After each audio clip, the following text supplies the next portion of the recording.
Good morning and welcome to the First Unitarian Church of Cincinnati. My name is Reverend Connie Simon, and we're very glad that you're here with us this morning. Located on the ancestral lands of the Adena, Hopewell, Miami, and Shawnee people, our urban community welcomes all with love, supports learning and spiritual growth, serves our wider community, and works for justice, equity, and inclusion. There are a number of things that we'll announce at the end of the service of events happening in our congregation and in our community, and you may hear some other things that pique your interest. If you'd like to know more about First Unitarian Church, our programs, or our community, please send an email to member-care@firstuu.com. And now I would like to introduce our worship associate for the morning, Ellen Wathen.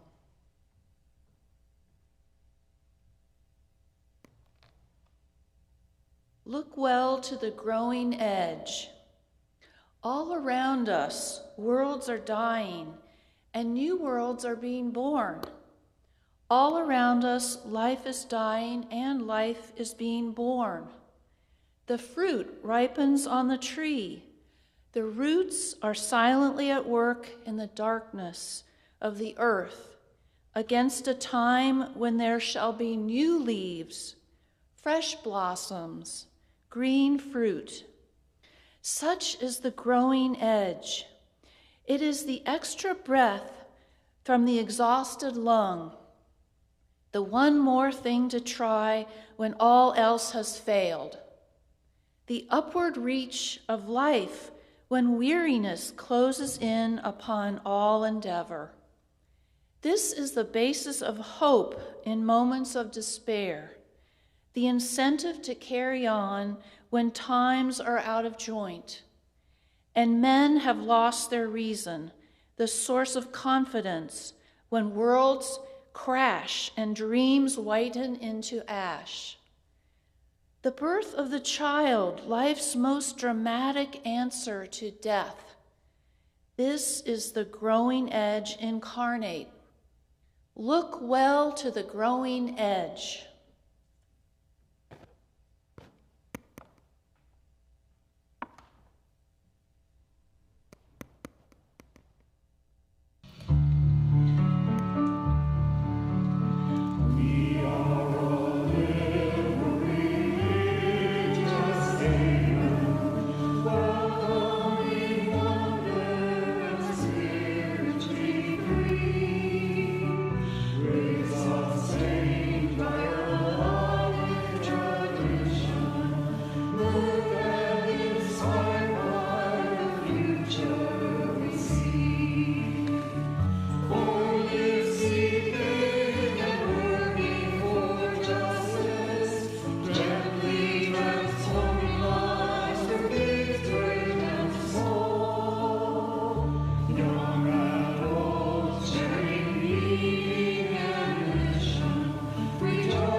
Let Freedom Sing by Vanessa Newton.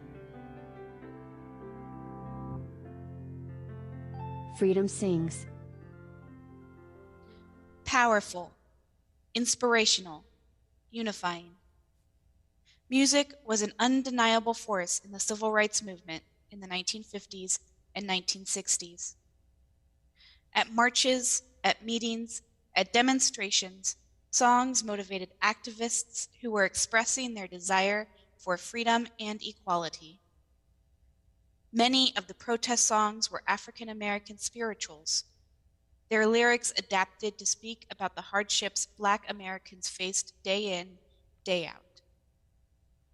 Again and again, these songs were sung in Montgomery, Greensboro, Little Rock, New Orleans, Selma, and Washington, D.C. All over the South where scores of people gathered, fighting for change. They sang about boycotting buses, attending school, sitting at lunch counters, standing round, marching for equal rights, overcoming all odds.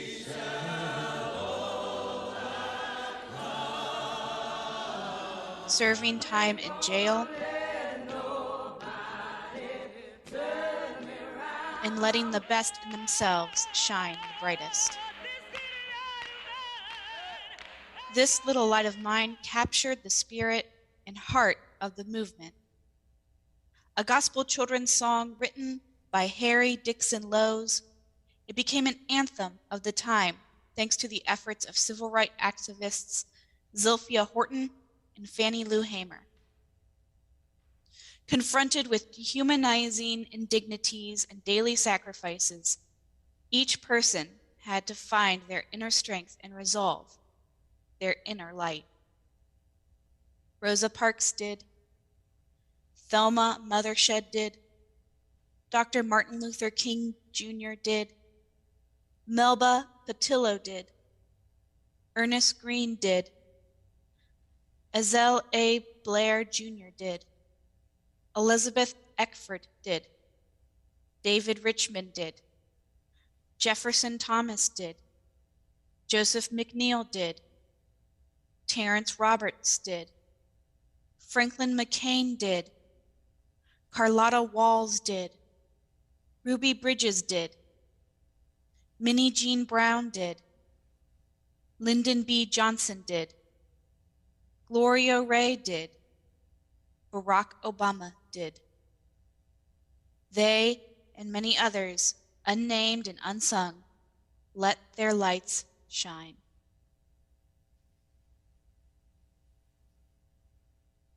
This little light of mine, I'm gonna let it shine. This little light of mine, I'm gonna let it shine. This little light of mine, I'm gonna let it shine. Let it shine, let it shine, let it shine. On benches, just for colored, black folks obeyed the rules. December 1st, 1955. Rosa Parks refused to move. She let her light shine. Preaching from his pulpit, Dr. King had a dream. When he spoke in Alabama, he let his light shine. December 4th, 1955. December 5th, 1955, through December 21st, 1956. With boycotts in Montgomery, Dr. King inspired all. Walkers along the bus routes, they let their lights shine.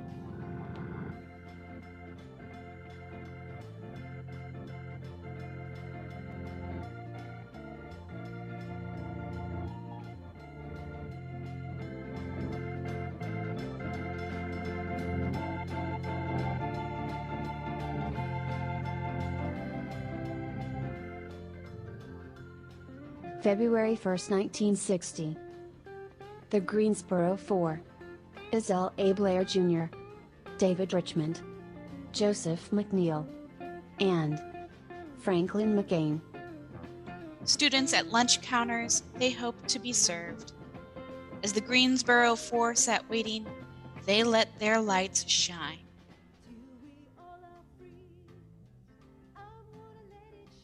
November 14th, 1960. At school in New Orleans, shouting filled the air. Ruby Bridges walked alone. She let her light shine.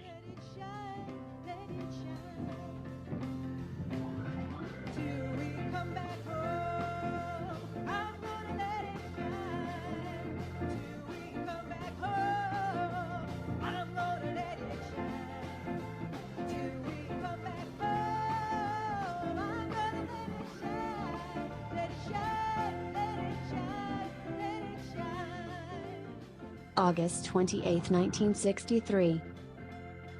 At the March on Washington, thousands walked for miles. Dr. King had a dream. He let his light shine.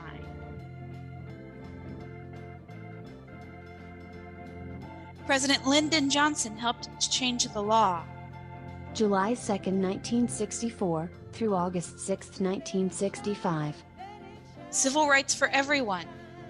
He let his light shine. January 20th, 2009. Speaking to All Americans, Barack Obama had a dream. As President of the United States, he let his light shine. I wonder, when do you let your light shine?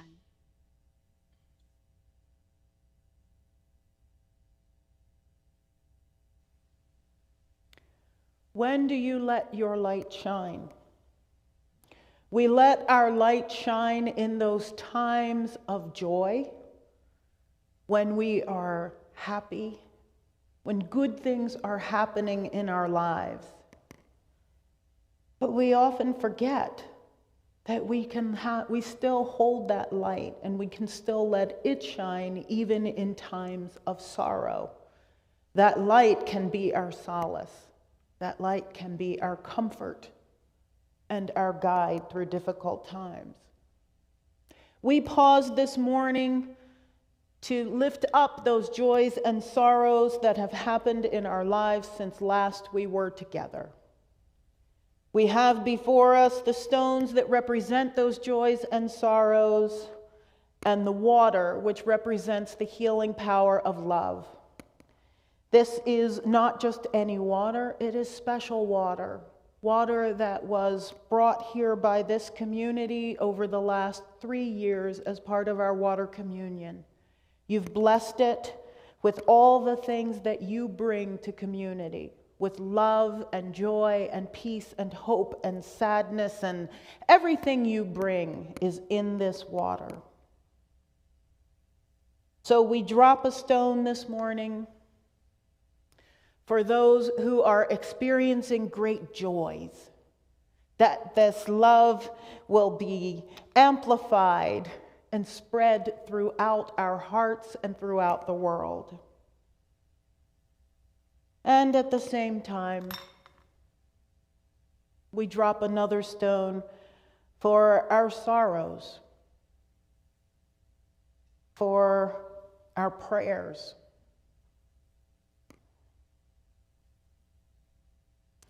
I'd like to drop a special stone this morning for all those who are suffering from illness, from oppression, from economic distress, from the results of natural disasters, who are in the hospital, who are overworked, underpaid, exhausted.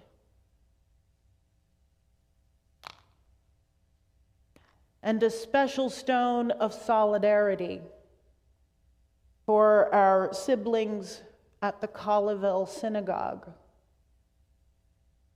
A stone of solidarity and a stone of gratitude and relief that the hostage situation there was resolved without injury to any of the members of that community.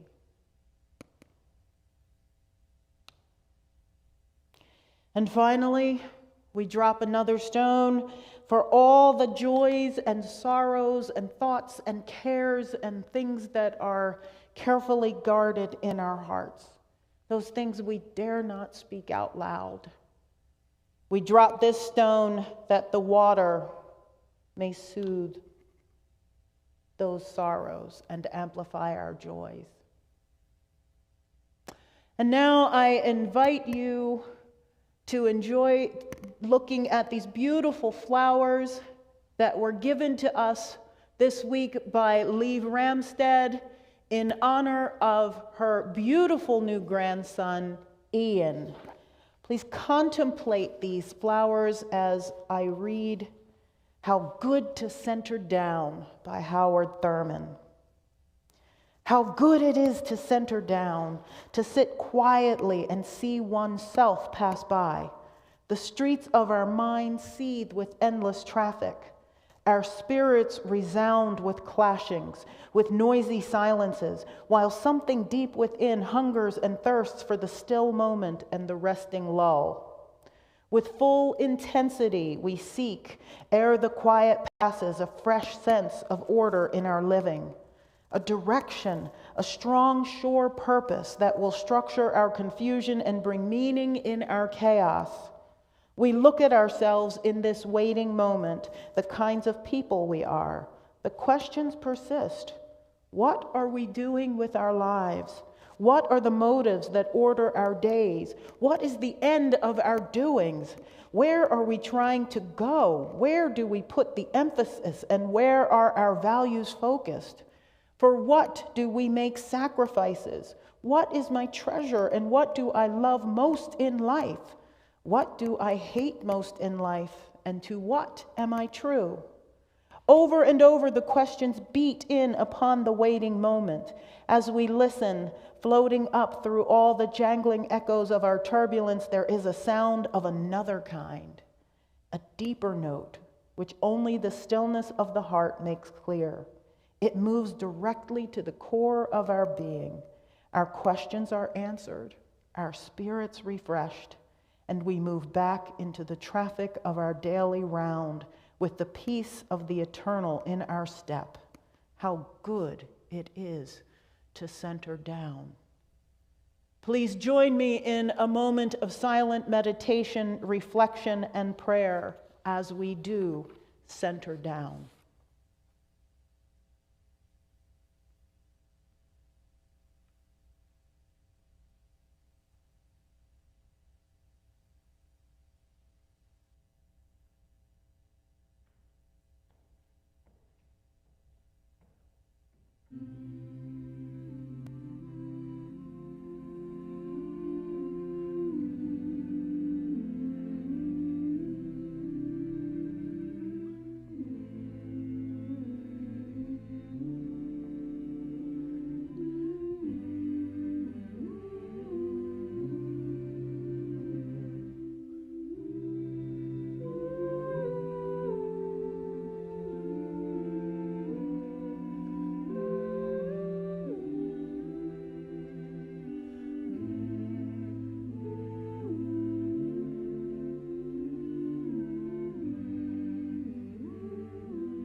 Each month, we designate our Sunday plate collections to benefit a special cause or local social justice organization.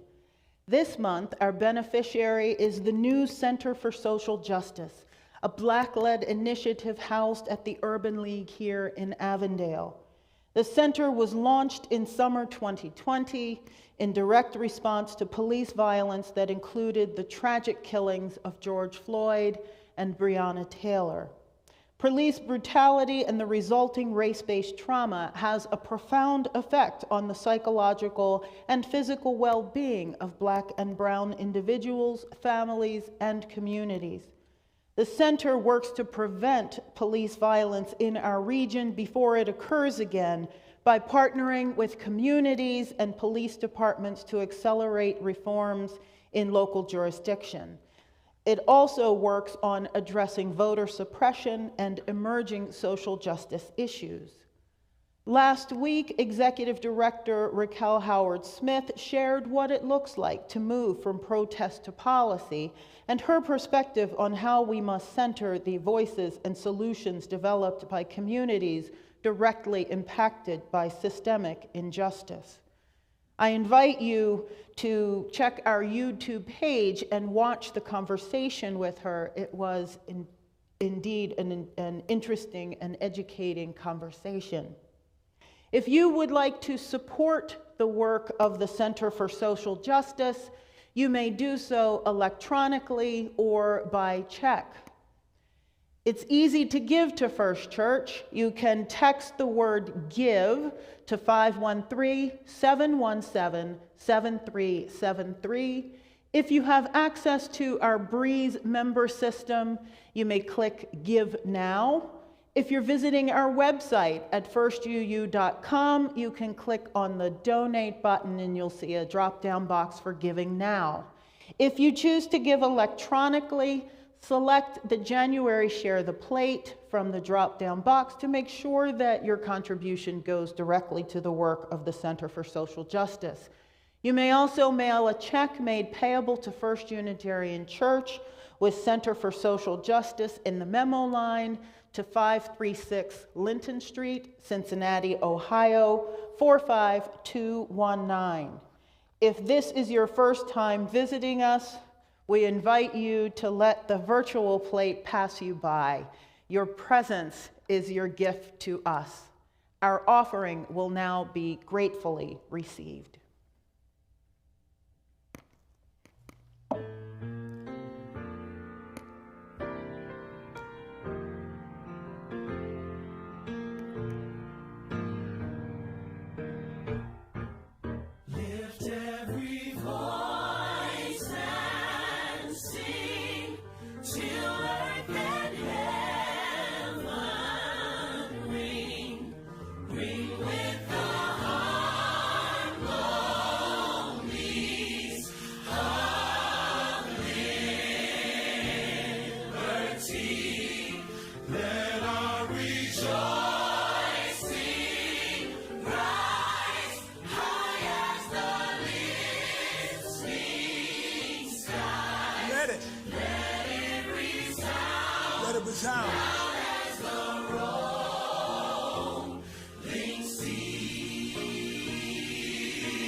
I like this part right here.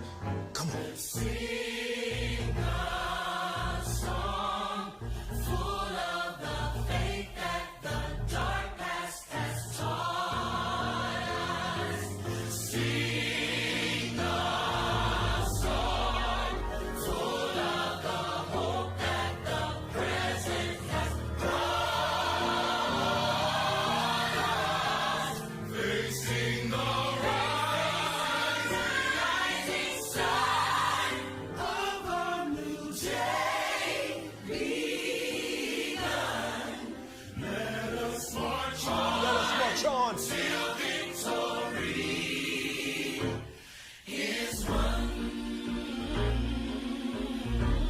add a little something to it, just to encourage you.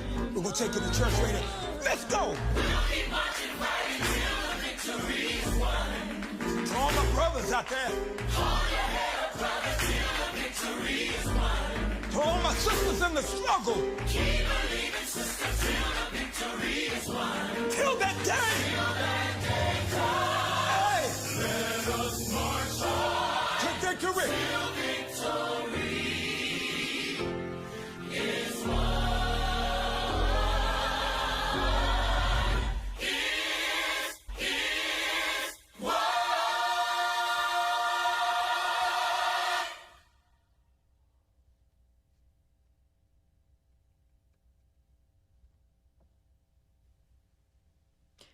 Still Dews of Quietness by Howard Thurman.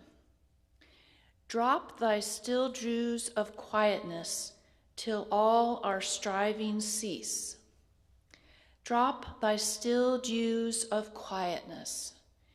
Still dews of quietness is a happy phrase, which suggests a mood, an atmosphere, rather than an idea or a concept.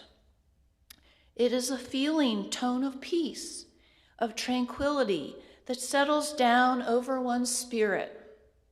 It is the thing that can happen only when one somehow manages to stay put for a spell. How wonderful to sit alone with one's own life parts gathered together and sense the whole of one's interior landscapes being invaded by a blanket of calm, by the still dews of quietness. This I must cultivate more and more and with ever greater frequency, till all our strivings cease. How deep and often bitter are the strivings within me, the conflicts of indecision, the conflicts of loyalty, the struggle between good and evil courses of conduct. All this and much more makes of my spirit a battleground, a citadel of tempests raging. All of this is a part of me. All of this must be stilled, must be settled. Oh, how my soul cries out for moments when the battle does not rage, when I hear the whisper of the still small voice giving me reassurance and renewal. After which I can go forward without fear, but with confidence that the way I take is the way for me. Drop thy still dews of quietness till all our strivings cease.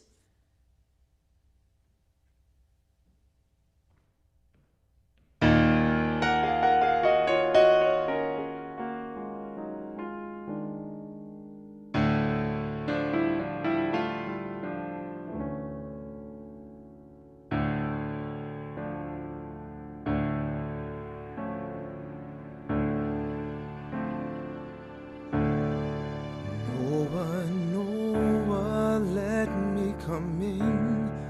Doors are fastened and the windows pinned. Keep your hand on that plow. Hold on. Noah said you done lost your track. Can't plow straight and keep a looking back. Keep your hand on that plow and hold on. Hold on. Hold on. Keep your hand on that plow and hold on. Hold on.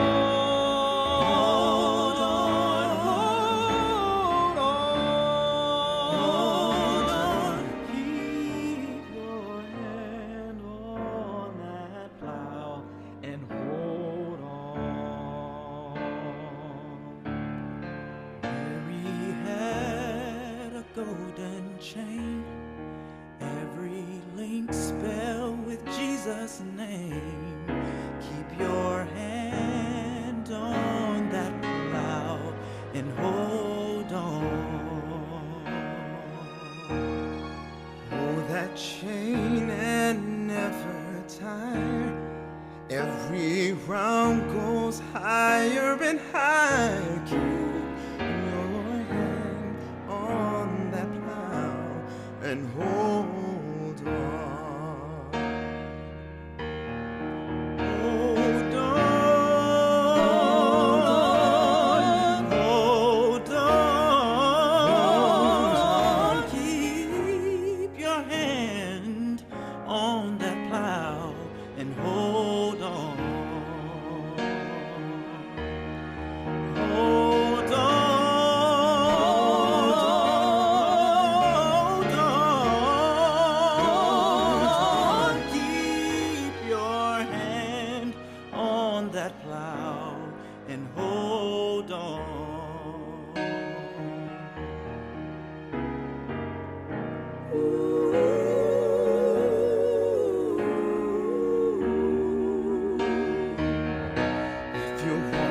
way to heaven, I'll tell you how.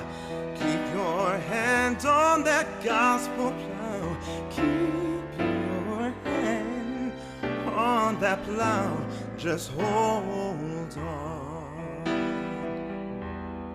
Hold that chain and never tire. Every round goes higher and higher. Keep your hand on that plow and hold on. Hold on. Hold on. Hold on. Keep your hand on that plow. Just hold on. Hold on. Hold on. Keep your hand on that plow. Keep your hand on that plow. Keep your hand on that plow.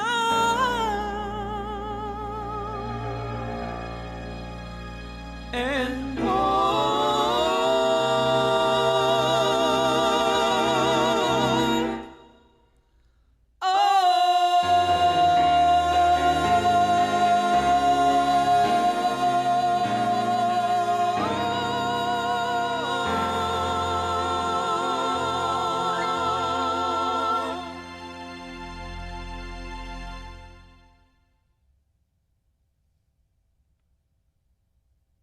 Howard Thurman always spoke of his relationship with the younger visionary Martin Luther King Jr. in personal and endearing terms. In the following selection, delivered over radio station KSFO in San Francisco on the evening of King's assassination, Thurman speaks to the ideal of community and the hope for a transformed American society, symbolized in the life and witness of the fallen prophet. He writes, Martin Luther King Jr. is dead. This is the simple and utter fact. A brief few hours ago, his voice could be heard in the land. From the ends of the earth, from the heart of our cities, from the firesides of the humble and the mighty, from the cells of 1,000 prisons, from the deep central place in the soul of America, the cry of anguish can be heard. There are no words with which to eulogize this man. Martin Luther King was the living epitome of a way of life that rejected physical violence as the lifestyle of a morally responsible people. His assassination reveals the cleft deep in the psyche of the American people, the profound ambivalence and ambiguity of our way of life. Something deep within us rejects nonviolent direct action as a dependable procedure for effecting social change. Yet, against this rejection, something always struggles, pushing, always pushing with another imperative, another demand. It was King's fact that gave to this rejection flesh and blood, courage and vision, hope and enthusiasm. For indeed, in him, the informed conscience of the country became articulate. And tonight, what many of us are feeling is that we, all of us, must be the conscience wherever we are living, functioning, and behaving. Racial prejudices, segregation, discrimination were not regarded by him as merely un-American, undemocratic, but as mortal sins against God. For those who are religious, it awakens guilt. For those who are merely superstitious, it inspires fear. And it was this fear that pulled the trigger of the assassin's gun that took his life.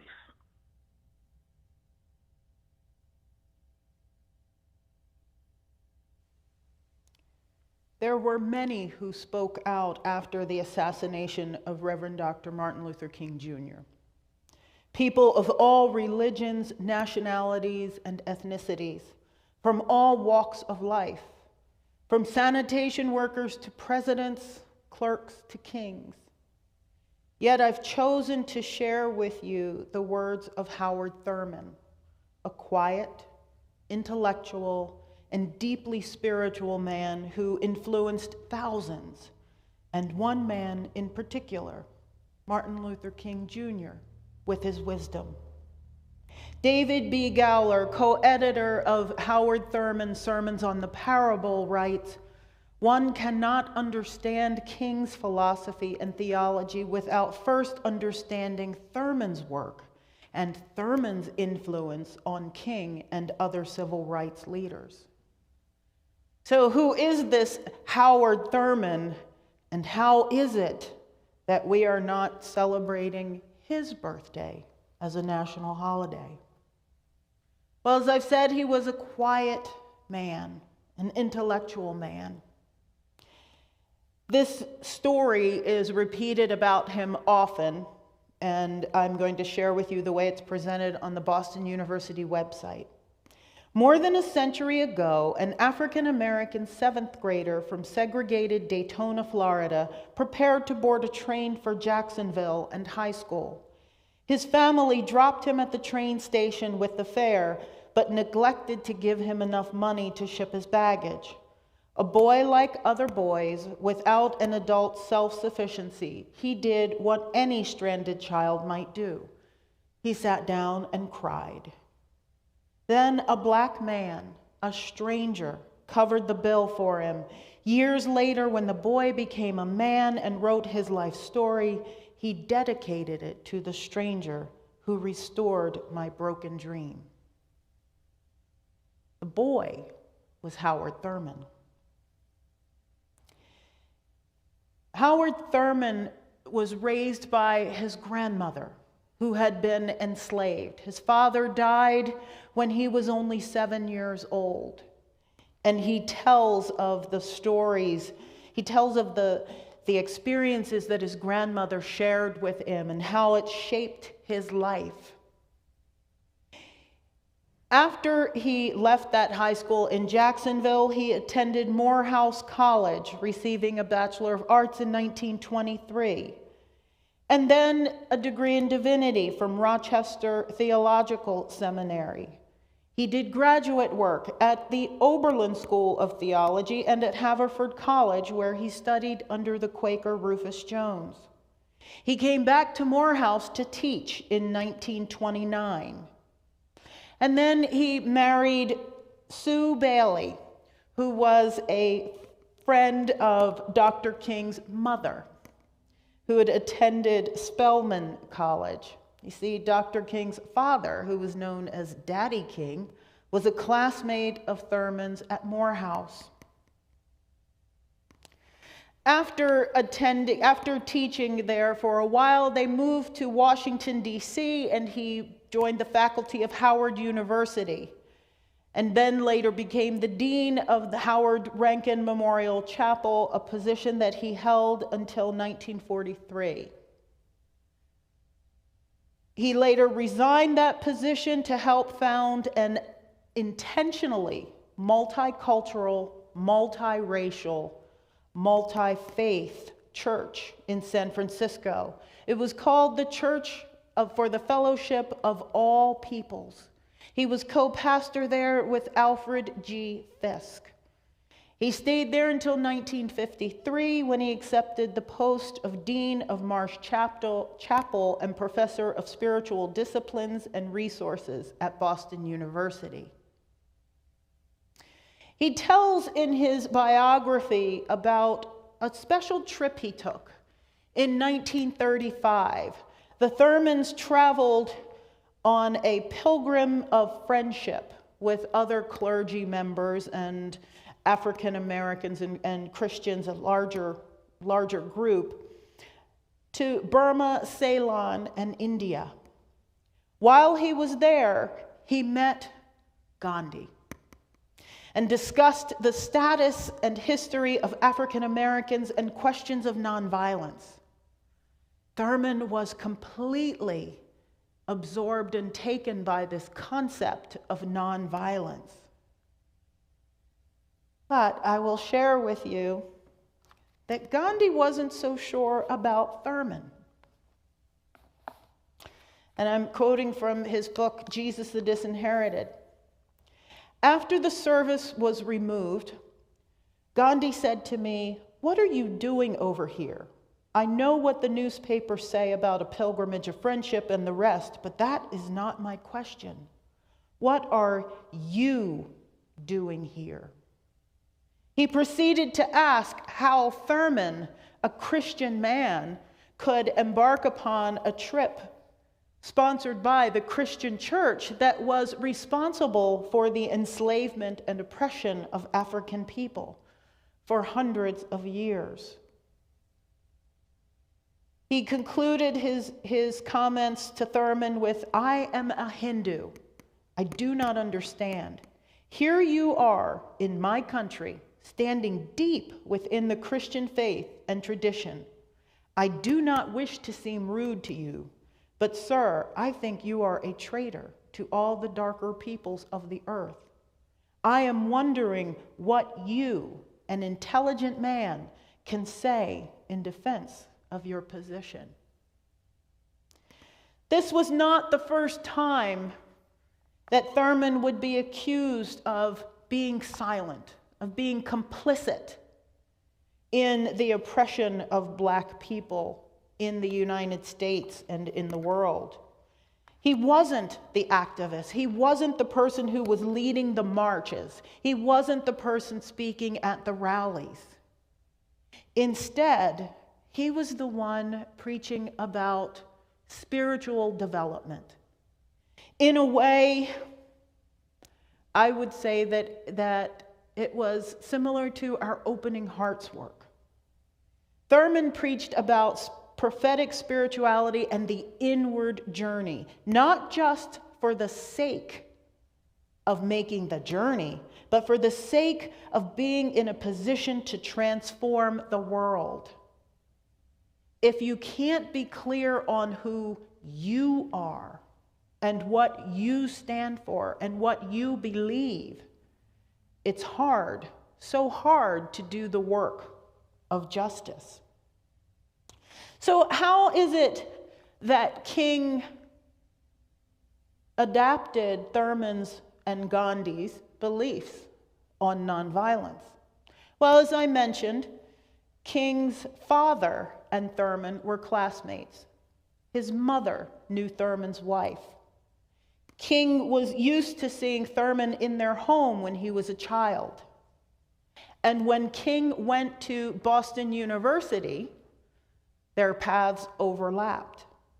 But this wasn't the first time that they'd talked to one another in kind of a mentor-mentee advisor sort of role.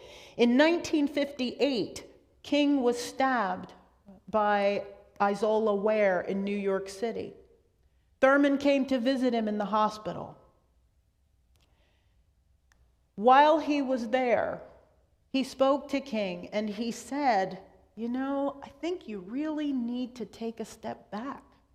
He was afraid that the civil rights movement was becoming so much of an organization, having a life of its own, that it was going to swallow King whole.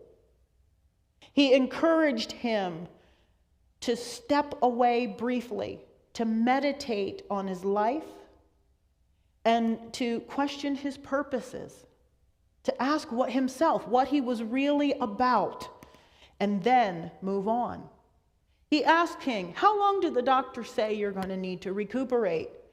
And King told him how many weeks it was. And Thurman said, "Extend that by 2 weeks. You need time away from the immediate pressure of the movement to rest your body and your mind with healing detachment." Soon after, King would respond by letter saying, "I am following your advice on the question." And it's a wonderful thing that he took that time away to think and to plan how it is that he wanted to move forward. What was he trying to do? That was the question there. So you've heard mention of Thurman's writings This morning, you've heard several meditations of his. Meditations from the heart, or meditations of the heart is where they are all published. What Thurman is best known for, I believe, is this book, Jesus the Disinherited. This book is very special to me. And it didn't become, or I guess I should say, at the time I got this book, I really didn't know of its history. I did not know that this is the book that King carried with him during the Montgomery bus boycotts. I didn't know that his copy was dog-eared and well-worn and well-loved. Mine is on my way there. I found this book as a young seminarian grappling with religion and Christianity and thinking, how is it that I can love me some Jesus and not necessarily believe in the rest of the Christian dogma, not support or adapt for myself the notion of the Trinity? Thurman spelled it out for me in this book. He writes, the significance of the religion of Jesus to people who stand with their backs against the wall has always seemed to me to be crucial. And he questions, why is it that Christianity seems impotent to deal radically and therefore effectively with the issues of discrimination and injustice on the basis of race, religion, and national origin? He spends this entire book talking about Jesus as a disinherited Jew, as a person who was oppressed himself, a person who taught peace, who taught love and nonviolence. I would strongly recommend that if you've never read this book, that you pick it up. It is definitely worth reading. What I love most about Thurman is that he is spiritually devout, taking the time to look inward, to examine his own soul, something that many of us forget to do. We're so busy in putting our hands out there to do things on the outside without often reflecting internally. What would we see if we looked inside? What would we see if we sat in that quietness? Perhaps we would find a spirituality that is deep, that could be even deeper. One that could incite and inspire and motivate and encourage us to do the work of justice, to live good lives. Thurman himself described it as a contagion. And rather than me read his words, I'd like to share with you Thurman speaking his own words.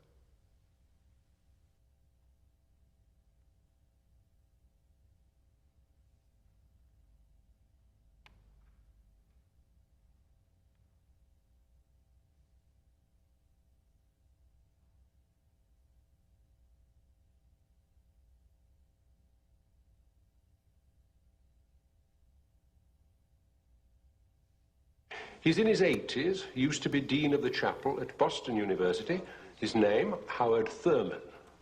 Religious experience is dynamic, it's fluid, it's effervescent, it's yeasty, all these words. But the mind can't handle that. So it has to imprison the religious experience in some way, get it bottled up. Then, when it gets quiet enough, it meaning the religious experience, then the mind draws a bead on it and extracts out of this ferment concepts, notions, dogmas, so that the religious experience will make sense to the mind. But meanwhile, the religious experience goes on experiencing. Therefore, whatever creed there is, whatever theology there is, it's always a little out of date. this is why I feel that once a religion is stated in terms of dogma or intellections, perhaps, then it can become the source of propaganda. It has something that a handle, it can, but as long as the experience is vital, the only way that it can spread is by contagion, not by instruction, not by addressing the mind, but something you catch, as you catch the measles, for instance. That's what I mean. When you speak like this, are you at one with people who would think this way in all traditions? You're not saying a Protestant thing. No, it's the nature of religious experience, it seems to me, whatever kind it is. One wall of his office is covered with citations, honorary degrees, awards, and in the middle is a faded photograph of his grandmother, who started life as a slave. He counts her first among those from whom he took his religious contagion. My grandmother, for instance, who was a young woman when the Civil War was fought, and who therefore was a slave in North Florida, had the responsibility for taking care of us. My father died when I was very small, 7 years old, and my mother became the breadwinner. But my grandmother was the anchor person who held us. And whenever she observed that the water was getting low in my well, you know, or my sister's well, she would tell us something out of her past. And it was the same story always, and we waited for it. She said that when she was a young woman on this plantation, once a year, or maybe more frequent, I don't remember that detail, a slave minister, a minister who was a slave on a neighboring plantation, was permitted to have a religious service for the slaves. And always, it didn't matter what his subject was, he ended his sermon in the same way. She said he would stand and look at them and he would say, "You are not slaves, you are not niggers. You're God's children." And when my grandmother would say this, we would all wait for that moment, because a faraway look would come in our eyes, and just a slight stiffening of her spine. And there was a contagion which came to us as little children, that the creator of existence also created me. And therefore, with that sort of backing, I could absorb all the violences of life.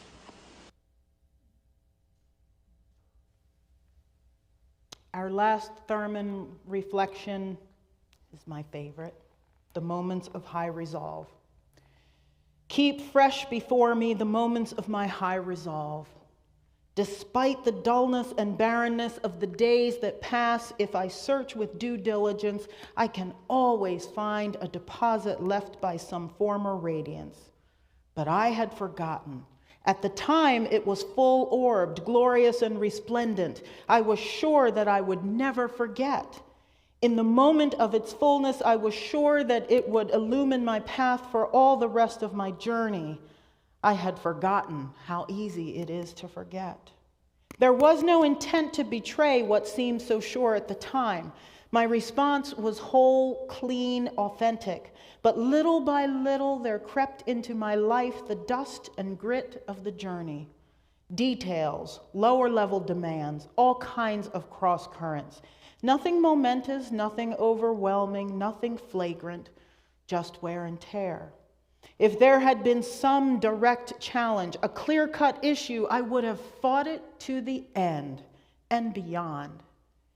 In the quietness of this place, surrounded by the all-pervading presence of God, my heart whispers, keep fresh before me the moments of my high resolve, that in fair weather or in foul, in good times or in tempests, in the days when the darkness and the foe are nameless or familiar, I may not forget that to which my life is committed. Keep fresh before me the moments of my high resolve.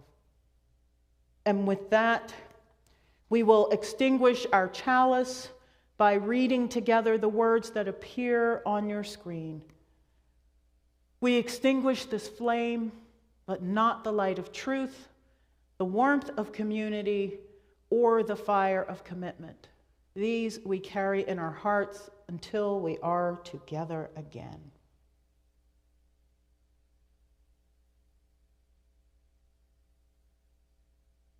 May you all keep fresh before you the moments of your high resolve. As we return to our world of service, I have just a few announcements to share with you. First, there will be a coffee hour held immediately after our service on Zoom. The doors have already been opened there. If you'd like to have that Zoom password, please send an email to member-care@firstuu.com. Also happening right after the service, we will have the first of 3 congregational conversations on future change and the post-pandemic church. This is a reference back to the 4 questions I asked in the service on January 2nd. We'll begin at approximately 11:15. There will also be sessions on January 18th, which is Tuesday at 7 p.m. and on Thursday at 10 a.m. The Zoom link was sent out by email and is also in the church newsletter. If you can't find that link, please send an email to